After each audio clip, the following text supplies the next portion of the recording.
కేంద్రం petrol, diesel ధరల మీద రూ. 2 ఎక్సైజ్ డ్యూటీని పెంచింది.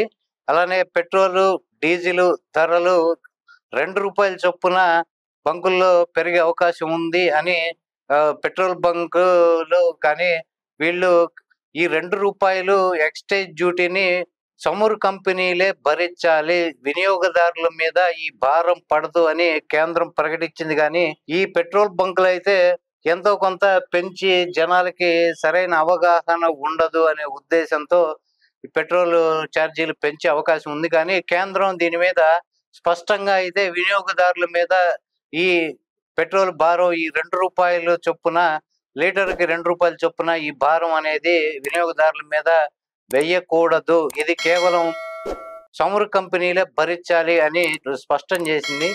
అలానే వంట గ్యాస్ సిలిండర్ రేటుని, డొమెస్టిక్ సిలిండర్ రేటుని రూ. 50 పెంచుతున్నట్టు కేంద్ర మంత్రి హర్దీప్ సింగ్ వెల్లడించారు.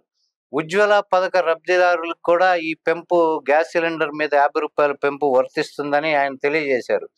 రేపటి నుంచి ఈ కొత్త ధరలన్నీ అమల్లోకి వస్తాయని ఆయన స్పష్టం చేశారు.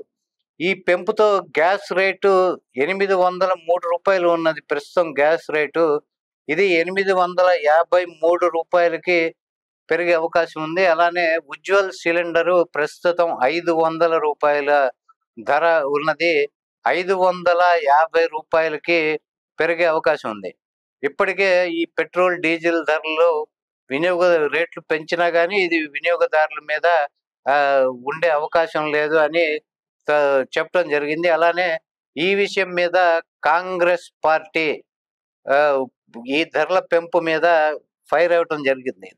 ద్రవ్యోల్బణం కారణంగా పెరిగిన ధరలతో ఇప్పటికే నిత్యావసర ధరలు కానీ, ఆయిల్ ధరలు కానీ ఇవి పెరిగిన ఇబ్బంది పడుతున్న ప్రజల మీద ఇది మరింత భారం వేయటమేనని మండిపడుతుంది. పుండు మీద కారం చెల్లినట్లుగా కేంద్రం తీసుకున్న ఈ నిర్ణయం ఉంది అని, అలానే ఇవాళ ముడి చమురు ధర 4 ఏళ్ల కనిష్టానికి తగ్గినా సరే పెట్రోల్, డీజిల్ ధరలు ఇంతవరకు తగ్గించకుండా కేంద్రం పెంచింది అని కానీ వాళ్ళు కాంగ్రెస్ పార్టీ కేంద్ర ప్రభుత్వం మీద ఫైర్ అవడం జరిగింది. పైగా ప్రజలపై ఈ భారం పడదు అని ఊకదంపుడు ఉపన్యాసాలు ఇస్తుంది. ఇది ఎంతవరకు కరెక్ట్ అనేది వాళ్ళు క్లారిటీగా కేంద్ర ప్రభుత్వం స్పష్టం చేయాలి. అలానే వినియోగదారుల మీద ఈ భారం పడకుండా సరైన చర్యలు తీసుకోవాలని కాంగ్రెస్ పార్టీ అభిప్రాయపడుతుంది.